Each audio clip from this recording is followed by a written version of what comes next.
नमस्कार, खबर दोपहर देख रहे हैं आप। मैं हूं आपके साथ कृतिका। बुलेटिन की शुरुआत इस वक्त की बड़ी और अहम खबर के साथ। न्यूज वन इंडिया की खबर का असर बिजनौर में देखने को मिला है। हुड़दंगियों पर पुलिस ने अपना शिकंजा कस लिया है। होली जुलूस में इन युवकों ने जमकर हंगामा काटा था, जिसको न्यूज वन इंडिया ने प्रमुखता के साथ दिखाया कि किस तरीके से होली का जो ये पर्व है, प्रेम का ये पर्व है, रंगों का ये पर्व है, और इस पर्व पर किस तरीके से ये जुलूस काटा गया, हो हल्ला किया गया। इस खबर को न्यूज वन इंडिया ने प्रमुखता के साथ दिखाया, जिसके बाद में बीजेपी नेता सहित 25 लोगों के खिलाफ केस दर्ज किया गया है। थाना स्योहारा क्षेत्र का ये पूरा मामला सामने आया था। न्यूज वन इंडिया ने प्रमुखता से इस खबर को दिखाया, जिसके बाद में इस खबर का असर देखने को मिला और इस खबर पर पुलिस ने भी संज्ञान लिया और अब 25 लोगों के खिलाफ मुकदमा दर्ज किया गया।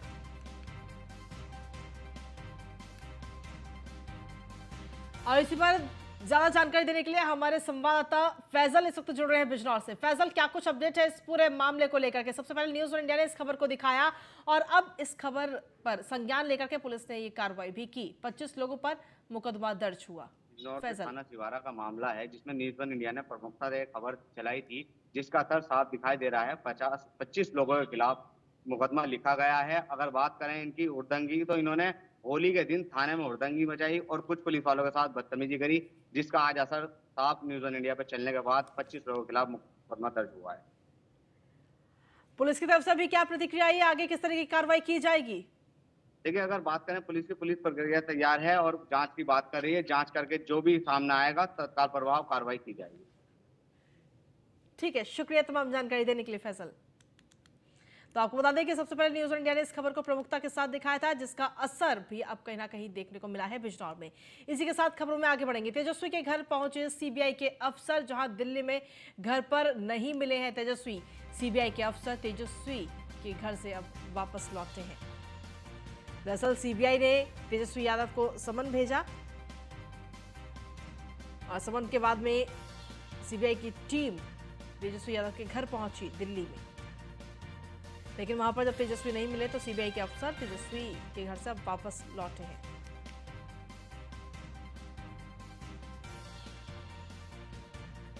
दिल्ली में घर पर नहीं मिले हैं तेजस्वी यादव, ये बड़ी खबर आप तक पहुंचा रहे हैं। लगातार सीबीआई का जो शिकंजा है वो कहीं ना कहीं कसता हुआ और नजर आ रहा है। लालू यादव और उनका परिवार इस वक्त लगातार मुश्किलों में फंस रहा है। एक तरफ ईडी की छापेमारी लगातार चल रही है। कल की अगर बात करें तो कल 15 जगहों पर छापेमारी की गई थी दिल्ली एनसीआर में, और अब आज सीबीआई ने समन भेजा, जिसके बाद सीबीआई के जो अफसर हैं वो तेजस्वी यादव के दिल्ली वाले आवास पर भी पहुंचे, लेकिन वहां पर भी तेजस्वी यादव नहीं मिले। तो अब ये टीम वापस लौट रही है, अफसर वापस लौटे हैं।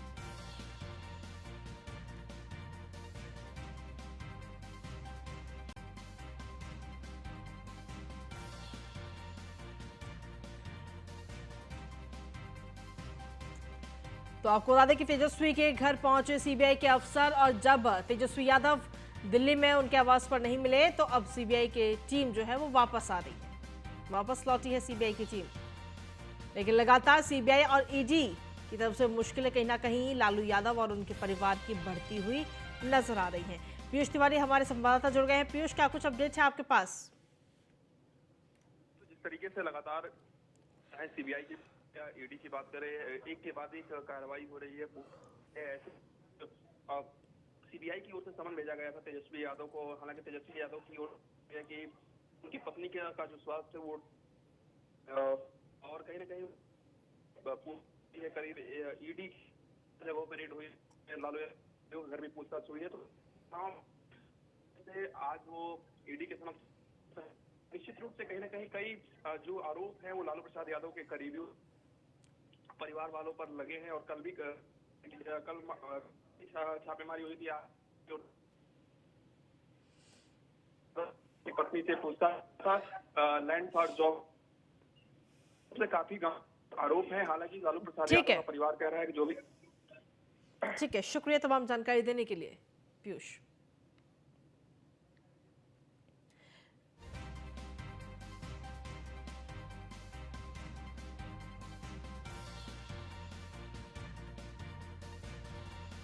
तो आपको बता दें कि तेजस्वी यादव के घर सीबीआई की टीम पहुंची है। सीबीआई ने समन जारी किया था इससे पहले 4 फरवरी को भी सीबीआई समन भेज चुकी है तेजस्वी यादव को और अब दोबारा ये समन भेजा गया। लेकिन और उसके बाद में सीबीआई की जो अफसर है, जो टीम है, वो तेजस्वी यादव के दिल्ली वाले आवास पर भी पहुंची, लेकिन वहां पर तेजस्वी यादव नहीं मिले। अगली खबर का रुख करते हैं। मेरठ दौरे पर सीएम योगी आदित्यनाथ, जहां पुलिस प्रशिक्षण विद्यालय में कार्यक्रम का आयोजन हो रहा है। कोतवाल धन सिंह गुर्जर की प्रतिमा का अनावरण मुख्यमंत्री योगी आदित्यनाथ अब से कुछ ही देर में करते हुए नजर आएंगे। कार्यक्रम में उपराष्ट्रपति जगदीप धनखड़, राज्यपाल आनंदीबेन पटेल भी इस वक्त मौजूद हैं और साथ ही मुख्यमंत्री योगी आदित्यनाथ भी इस कार्यक्रम में मौजूद हैं।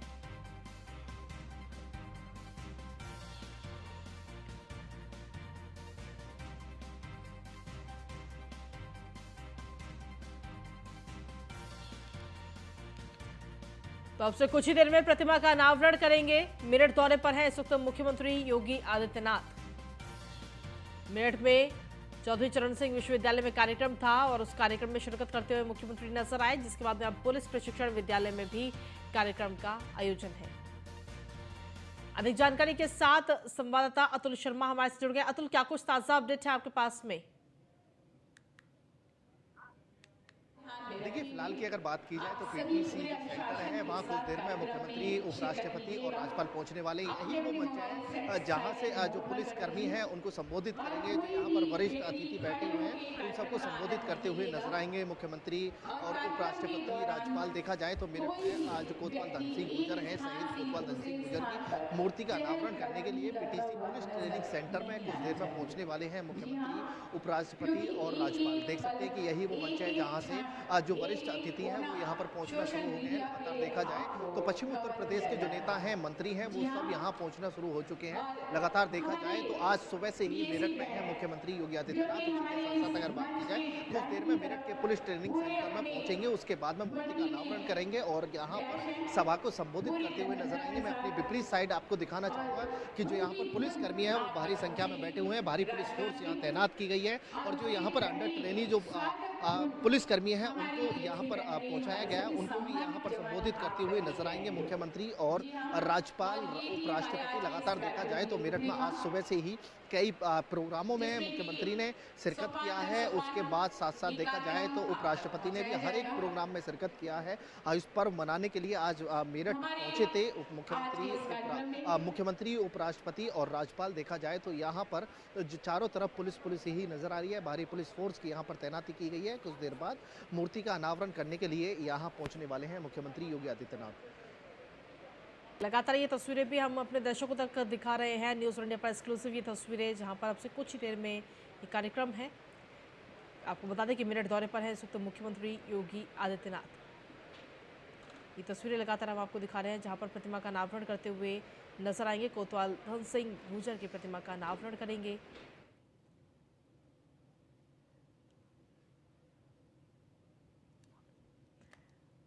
तो हमारे संवाददाता अतुल लगातार हमारे साथ बने हुए हैं। अतुल, आखिर कितनी देर का और ये कार्यक्रम रहेगा और कितनी देर में मुख्यमंत्री वहां पर पहुंचेंगे इस कार्यक्रम में शामिल होने के लिए? देखिए, बेहद 10 से 15 मिनट में धन सिंह गुर्जर कोतवाल के मूर्ति अनावरण के लिए मुख्यमंत्री पहुंचने वाले हैं। उपराष्ट्रपति, राज्यपाल दोनों पहुंचेंगे। साथ में मूर्ति का अनावरण करने के बाद यहां से सभा को संबोधित करेंगे। तकरीबन अगर बात की जाए तो 45 मिनट तक पीटीसी सेंटर में रुकेंगे तीनों मुख्य अतिथि। उसके बाद में यहाँ से सर्किट हाउस और सर्किट हाउस से दिल्ली और लखनऊ के लिए मुख्यमंत्री और राज्यपाल रवाना होंगे। देखा जाए तो लगातार सुबह 11 बजे से मेरठ में है मुख्यमंत्री और उपराष्ट्रपति, राज्यपाल, तीनों जो मुख्य अतिथि हैं वो मेरठ में हैं। काफ़ी देखिए, बात की जाए आयुष पर्व मनाने के लिए, आयुर्वेद को बढ़ावा देने के लिए मेरठ में काफ़ी लंबे समय तक देखा जाए तो ये बड़ा महाकुंभ चल रहा है, जिस महाकुंभ में मुख्य अतिथि के रूप में पहुंचे थे उपराष्ट्रपति, मुख्यमंत्री और राज्यपाल। तीनों ने पहुंच करके उद्घाटन किया है। 3 दिन तक ये विशेष सम्मेलन चलेगा। इसके बाद में अब यहाँ पर जो मूर्ति अनावरण का प्रोग्राम है उसमें थोड़ी देर में पहुंचने वाले हैं मुख्यमंत्री, उपराष्ट्रपति और राज्यपाल। देखा जाए तो यहाँ पर जिस तरह से जो मंच है उसकी पूरी तैयारियां कर ली गई हैं। साथ साथ देखा जाए जिस तरह से जो तैयारियां हैं वो भरपूर हो चुकी हैं। अब इंतजार की बात की जाए तो मुख्यमंत्री, उपराष्ट्रपति और राज्यपाल के इंतजार का यहाँ पे समय है। कुछ देर में ही पहुंचने वाले हैं, सभा को संबोधित करेंगे। साथ साथ जो पुलिसकर्मी हैं उनको भी संबोधित करते हुए नजर आएंगे मुख्यमंत्री। देखा जाए जिस तरह से कानून व्यवस्था उत्तर प्रदेश के अंदर है, उसी पर लेकर के यहाँ जो पुलिसकर्मी हैं उनको अग्रसर करते हुए नजर आएंगे। कहीं ना कहीं उनका धन्यवाद करेंगे, क्योंकि लगातार देखा जाए तो पश्चिम उत्तर प्रदेश के अंदर एक मेरठ की छवि जो हुआ करती थी, कहीं ना कहीं जो लोग हैं, जो नेता हैं, वो यहाँ पर पहुंचने में डरा करते थे। आज वही बात उपराष्ट्रपति ने भी साफ तौर पर कहा है कि मेरठ की छवि क्या हुआ करती थी। लेकिन आज की बात की जाए 2014 में केंद्र में सरकार बनने के बाद और 2017 में प्रदेश में सरकार बनने के बाद मेरठ की छवि बदलती हुई नजर आ रही है। विकास गतियों पर मेरठ आगे बढ़ रहा है और उसके साथ साथ देखा जाए चलिए तो ठीक है, अतुल आप लगातार वहां पर बने रहिए और जैसे ही मुख्यमंत्री मंच पर पहुंचते हैं और संबोधन शुरू करते हैं तो इसकी जानकारी सबसे पहले दीजिएगा। इसी के साथ खबरों में आगे बढ़ेंगे तो मेरठ में 3 दिवसीय आयुर्वेद पर्व ओडीओपी प्रदर्शनी का आज उद्घाटन हुआ और उद्घाटन कार्यक्रम में उपराष्ट्रपति जगदीप धनखड़, राज्यपाल आनंदीबेन पटेल और प्रदेश के मुख्यमंत्री योगी आदित्यनाथ मौजूद रहे। वहीं कार्यक्रम को संबोधित करते हुए सीएम योगी ने कहा कि आयुर्वेद का हमारे जीवन में बहुत महत्व है। मानव चिकित्सा में आयुर्वेद का एक अलग ही महत्व है।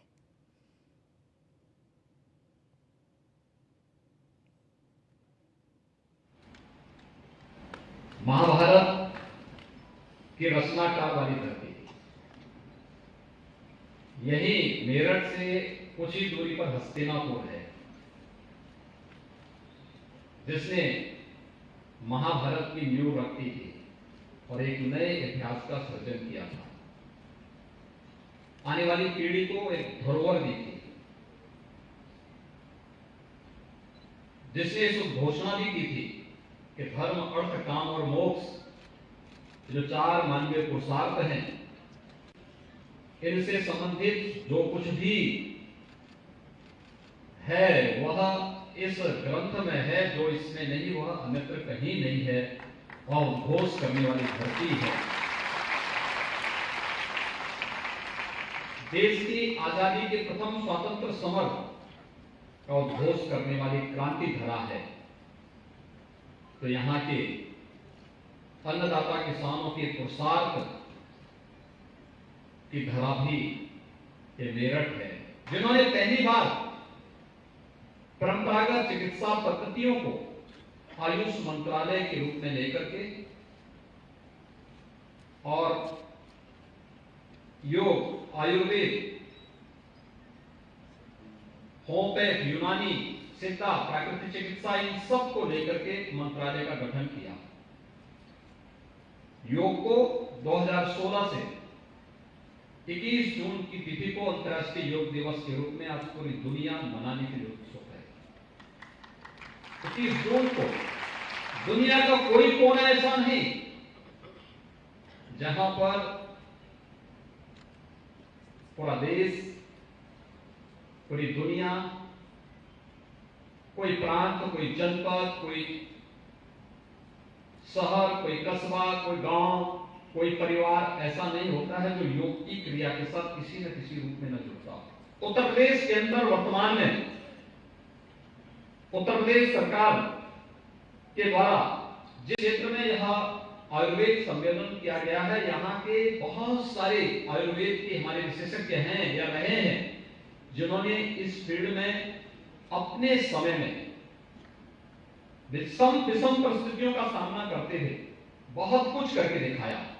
खासतौर पर वैद्य राम सहाय कौशिक जी, वैद्य हरिदत्त जी, वैद्य कृष्णलाल वाजपेयी जी, वैद्य मुरारीलाल शर्मा जी, वैद्य पशुपतिनाथ जी, वैद्य विष्णुदत्त शर्मा जी ने इस पूरे क्षेत्र में आयुर्वेद के माध्यम से आयुष की जिस पद्धति को आगे बढ़ाने का कार्य किया था, अत्यंत अभिनंदनीय है। वहीं आयुर्वेद महासम्मेलन को उपराष्ट्रपति जगदीप धनखड़ ने भी संबोधित किया और कहा कि संस्कृति से भारत का विश्व में डंका बजेगा। यूपी में अब हर्ष और उल्लास का माहौल है। मन बड़ा प्रफुल्लित होता है जब देश विदेश के लोग उत्तर प्रदेश के बारे में वो टिप्पणी करते हैं जो पहले सुनने को नहीं मिलती थी।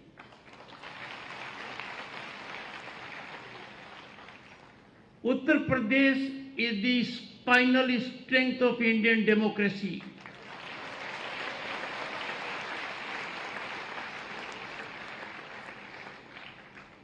उत्तर प्रदेश के मंत्रीगण सोमेंद्र तोमर जी, दिनेश खटीक जी और राज्यसभा का सभापति होने के नाते सभी सांसदों को मेरा नमस्कार। और मैंने बड़ी कोशिश की है किसी का नाम न छूट जाए।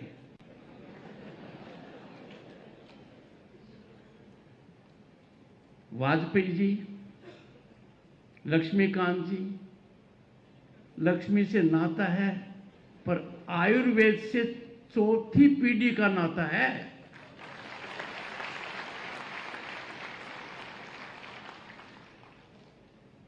And he is a member of the upper house, the House of Elders. वहीं आयुर्वेद महासम्मेलन को राज्यपाल आनंदीबेन पटेल ने भी आज संबोधित किया और कहा कि पीएम मोदी के नेतृत्व में आयुष मंत्रालय की स्थापना हुई। भारत एक परंपरा वाला देश है। उत्तर प्रदेश के लिए गर्व की बात है। इससे पूर्व यह महासम्मेलन 4 वर्ष पहले प्रदेश की औद्योगिक नगरी कानपुर में आयोजित हो चुका है।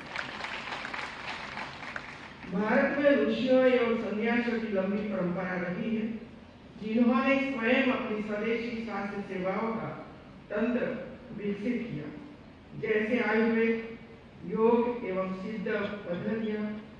ये सभी पद्धतियां सर्वे भवन्तु सुखिनः, सर्वे सन्तु निरामया, यानी सभी प्रसन्न रहे, सभी स्वस्थ रहे के दर्शन पर आधारित है। आयुर्वेद प्राकृतिक सिद्धांतों पर आधारित विश्व का प्राचीनतम चिकित्सा विज्ञान है। भारत आयुर्वेद का मूल स्थल है।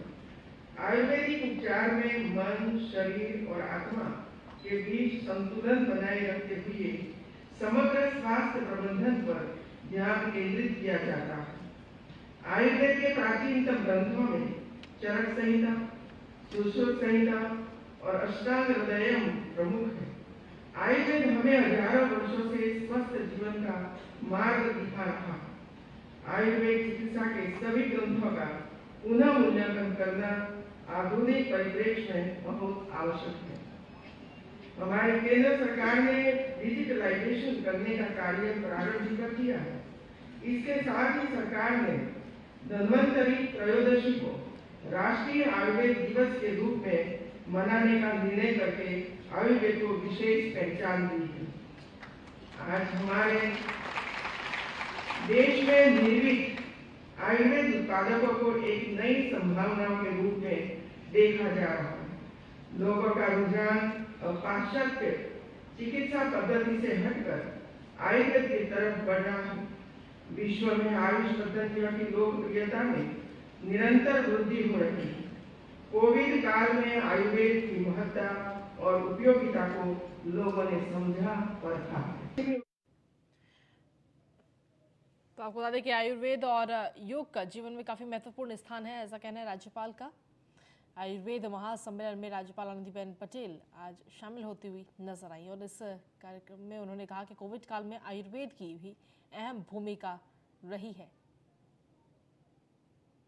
इसके अलावा आपको बता दें कि इस पूरे कार्यक्रम में मुख्यमंत्री योगी आदित्यनाथ और उपराष्ट्रपति जगदीप धनखड़ भी शामिल हुए।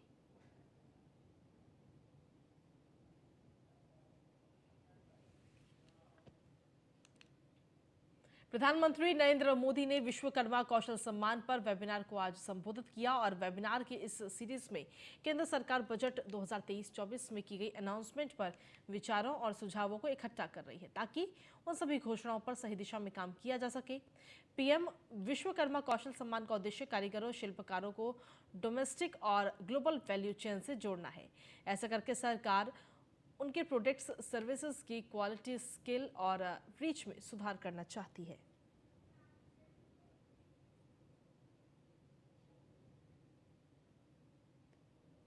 के बाद भी हमारे कारीगरों को सरकार से एक जो इंटरवेंशन की आवश्यकता थी, बहुत ही सुघड़ तरीके से इंटरवेंशन की आवश्यकता थी, जहां जरूरत पड़े मदद की आवश्यकता थी, वो नहीं मिल पाई। नतीजा ये हुआ कि आज अधिकांश लोग इस अनऑर्गेनाइज सेक्टर से सिर्फ अपना जीवन यापन करने के लिए कुछ जुगाड़ करके गुजारा कर लेते हैं। कई लोग अपना पुश्तैनी और पारंपरिक व्यवसाय छोड़ रहे हैं। उनके पास आज की आवश्यकताओं के अनुसार ढलने के लिए सामर्थ्य कम पड़ रहा है। हम इस वर्ग को ऐसे ही अपने हाल पर नहीं छोड़ सकते। ये वो वर्ग हैं जो सदियों से पारंपरिक तरीकों के उपयोग से अपने शिल्प को बचाए हुए हैं। ये वो वर्ग हैं जो अपने असाधारण कौशल और यूनिक क्रिएशन से अपनी पहचान बनाए हुए हैं। ये आत्मनिर्भर भारत की सच्ची भावना के प्रतीक है। जो लोग भारत की ग्रामीण अर्थव्यवस्था को जानते हैं, वो ये भी जानते हैं कि किसी परिवार में फैमिली डॉक्टर भले ना हो या ना हो, लेकिन आपने देखा होगा फैमिली सुनार जरूर होता है। यानी हर परिवार पीढ़ी दर पीढ़ी एक खास सुनार परिवार के यहां से ही गहने बनवाते हैं, गहने खरीदते हैं। ऐसे ही गांव में, शहरों में विभिन्न कारीगर हैं जो अपने हाथ के कौशल से औजार का उपयोग करते हुए जीवन यापन करते हैं। पीएम विश्वकर्मा योजना का फोकस ऐसे एक बहुत बड़े बिखरे हुए समुदाय की तरफ है। साथियों, महात्मा गांधी के ग्राम स्वराज की कल्पना को देखें तो गांव के जीवन में खेती किसानी के साथ ही अन्य व्यवस्थाएं भी उतनी ही महत्वपूर्ण होती हैं। बुलेटिन में आगे बढ़ेंगे, बात करेंगे अब मैनपुरी की, जहां पर दबंगों का वाल्मीकि परिवार पर कहर टूटा है। दबंगों ने ईंट पत्थर बरसाए हैं, 2 गाड़ियां जिससे क्षतिग्रस्त हो गई हैं। दबंगों ने महिलाओं से गाली गलौज की, अभद्रता उनके साथ की। पीड़ित पक्ष का आरोप है कि पीड़ितों पर ही पुलिस उल्टा दबाव बना रही है। मैनपुरी के थाना क्षेत्र कुरावली के तरोली गांव का ये पूरा मामला बताया जा रहा है।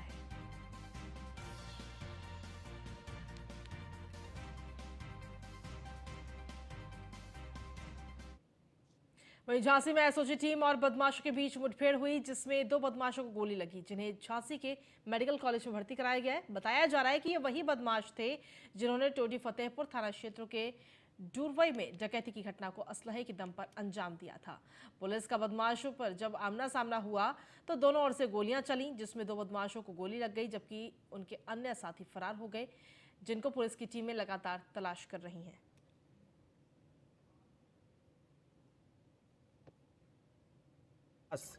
कि जंगल में 2 मोटरसाइकिल पर सवार होकर के 5 बदमाश जाते हुए दिखाई दिए। जब इनको पुलिस टीम के द्वारा रोकने के लिए कहा गया तो ये रुके नहीं, बल्कि पुलिस टीम पर जान मारने की नीयत से ये फायर करने लगे। काउंटर अटैक में इसमें एक मोटरसाइकिल पर सवार 2 बदमाशों के पैर में गोली लगी। जब इनको हिरासत में ले करके इनसे पूछताछ की गई तो एक ने अपना नाम सोनू बताया, दूसरे ने उस्मान बताया। इनकी तलाशी की गई तो इनसे 200 ग्राम सोने के जेवरात, करीब 3 किलो चांदी और 1 लाख रुपए बरामद हुए। मौके से 2 असलहे जो इनके द्वारा प्रयोग किए गए थे वो और इनकी मोटरसाइकिल बरामद हुई है। 3 बदमाश मौके से फरार हैं, जिनको तलाशी है तो पुलिस टीम के द्वारा काम्बिंग की जा रही है। घायलों को हॉस्पिटल CHC मऊरानीपुर भेज दिया गया है और अग्रिम वैधानिक कार्रवाई की जा रही है। वहीं गोंडा में स्मार्ट वॉच चोरी करते 2 युवकों का सीसीटीवी फुटेज इस वक्त वायरल हो रहा है। पुलिस को सूचना देने के बजाय दुकानदार ने चोरी करते युवकों का सीसीटीवी फुटेज सोशल मीडिया पर वायरल कर दिया। साथ में चोर को पकड़वाने वाले को 501 रुपए का नकद पुरस्कार देने और पकड़वाने वाले का नाम भी गुप्त रखने की दुकानदार ने घोषणा की। मामला गोंडा के नगर कोतवाली क्षेत्र के महाराजगंज चौकी अंतर्गत का बताया जा रहा है।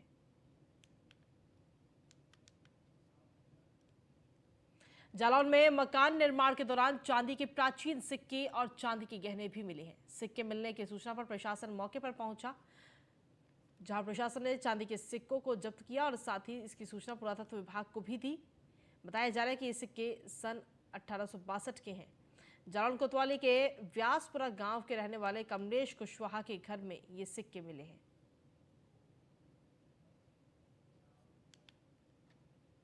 और इसी के साथ फिलहाल खबर दोपहर में इतना ही। नमस्कार।